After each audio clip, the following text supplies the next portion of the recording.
Maybe you just clicked out of curiosity, or maybe, without even realizing, you were looking for a quieter place.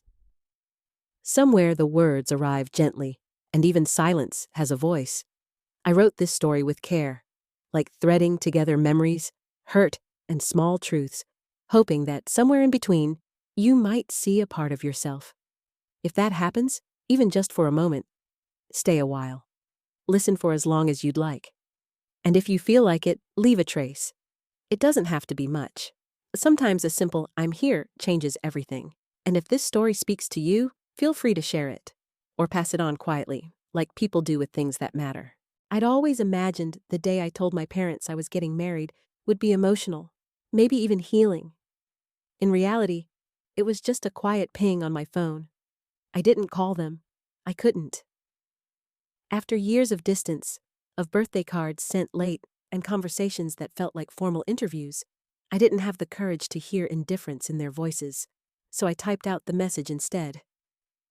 Hey Mom, Dad, I wanted to let you know that I'm getting married next month. It would mean a lot if you could come. I stared at my screen for a while before hitting send, heart hammering. For a few minutes, I actually let myself hope. Maybe this time would be different. Maybe this was the moment they'd show up for me. Then the reply came. One line, no emojis, no hesitation. We won't be attending. It's not worth celebrating. I froze. I read it again, then again. Surely I misread it. Maybe they meant something else. Maybe they were joking, though they never joke. But no. Every word was sharp and clean, like glass-cutting skin, not worth celebrating. My chest felt hollow, like the air had been punched out of me. I sat on my couch, phone in hand, while the room blurred around me. A wave of nausea and heat rose up, followed by the kind of cold that sinks into your bones. I didn't cry right away. Instead, I just stared at that single line, letting the reality sink in. This wasn't just about a wedding. It was proof of what I'd quietly suspected for years. To my parents, my happiness was never enough to matter. And that realization, cold, humiliating, and final, was the kind of pain I didn't know how to carry. After staring at that text for what felt like hours, the ache in my chest began to stir old memories, ones I'd spent most of my adult life trying to bury. Growing up, I was the quiet one, the easy kid. I didn't cause trouble, but I also didn't shine in the ways my parents cared about. My brother was the athlete, state trophies lined his shelves. My sister had the charm, class president, prom queen, the golden child. And me? I was the space between their conversations. When I brought home straight A's, they barely looked up from their phones. When I landed my first real job, the only comment I got was, "Hope it pays better than your last one." Even when I got promoted last year, after months of overtime, Mom just said, "Well, maybe you're finally figuring it out." In their eyes, I was never the star. I was a background character in my own family. And still, even after a lifetime of being overlooked, a stubborn part of me had hoped that my wedding day would be different. Maybe this would be the moment they'd finally see me. Not as the mistake, not as the disappointment, but as their child who just wanted them to show up. But their text, "We won't be attending. It's not worth celebrating," was the final confirmation. I wasn't just invisible. I was disposable. I sat back against my couch, the quiet of my apartment pressing in on me, and realized something that both hurt and freed me in equal measure. If I kept waiting for my parents to see me, I'd be waiting my whole life. I spent that evening sitting in the dim light of my living room, the phone face down on the table. The words from my parents, "not worth celebrating," still hovered in the air, but for the first time in my life, I didn't reach for them. I didn't type a reply. I didn't call to ask why. And I definitely didn't beg. Because somewhere between the sting of rejection and the quiet of my apartment, I finally understood something. I couldn't force anyone to love me, not even my parents. They had made their choice. And now, I was going to make mine. I poured myself a glass of wine, sank into the couch, and let the silence stretch. It wasn't the suffocating kind I'd known as a kid, the silence of being invisible in my own home. this was different. This silence was power. If they wanted to dismiss me, I'd give them nothing back. No anger, no pleading, just absence. But I wasn't going to let their absence ruin what was supposed to be the happiest day of my life. If they weren't going to witness my wedding, I would make sure the memory of what they missed would echo for the rest of their lives.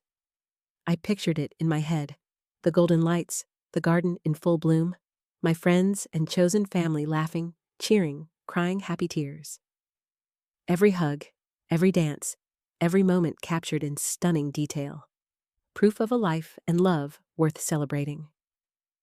I made a silent promise to myself that night. I would turn my wedding into something unforgettable.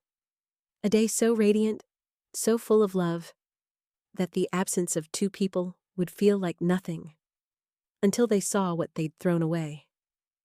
And for the first time since reading that message, I smiled. Once I made the decision to let go of their absence, something inside me shifted. No more shame, no more waiting for a text that would never come. And for the first time, that thought didn't hurt. It felt like freedom.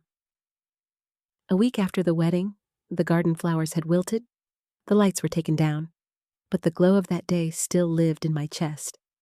That was when I decided it was time. I prepared a package for my parents. Inside was a leather-bound album, each page holding a slice of joy they had chosen to ignore. My best friend crying as she hugged me at the altar. My spouse looking at me like I was their entire world. Guests laughing, toasting, and filling the evening with warmth. Tucked in the back was a small USB drive. On it, the full wedding video. Every speech, every dance, every smile. I wanted them to see it all, unfiltered. On top of the album, I placed a letter. Short, director, honest. This was the happiest day of my life. You weren't there. Not because you couldn't be, but because you chose not to be. I won't apologize for moving on. I just hope you now see what you missed. I wrapped the package in soft gold paper, tied it with a simple ribbon, and dropped it at the post office. As it left my hands, I felt a strange mix of release and defiance. No begging, no anger, just a truth they couldn't unsee. Then, I waited. Days passed in silence. No calls, no texts. Part of me wondered if they'd even opened the package, or if they'd buried it under a pile of mail to avoid facing what they'd done. Then, one evening, I saw the notification, a short message from my mother. We watched the video. I imagined them sitting in their living room, lights low, as the wedding unfolded before their eyes. Every smile, every tear, every cheer, filling the space they had chosen to leave empty. And then came the part I had planned in secret. Toward the end of the video, the screen faded to black before a new clip appeared. My best friend, her voice warm but firm. We just witnessed one of the most beautiful weddings. It's a shame you weren't here to see it. My new in-laws, smiling gently. This is your daughter. She deserves to be loved, and we're proud to have her in our family. A coworker who had become like a brother to me. She's strong, kind, and worthy of celebration, whether you show up or not. My parents had always assumed I was alone, invisible, forgettable. They had no idea how deeply I was loved outside the walls of their house. When the video ended, there was no music, just a silent screen with the final message. This was the happiest day of my life. You chose not to be there. I hope you understand what you missed. The next text from my father came 15 minutes later. We were wrong. I stared at the words for a long time, feeling a strange, quiet satisfaction. For the first time in my life, they were the ones left speechless, sitting in the weight of their own choices. That night, as the apartment fell silent, my phone vibrated. The number on the screen made my heart stop. Mom and Dad. I hesitated for a beat, then pressed listen. A shaky intake of breath was heard before my mother spoke. We were wrong.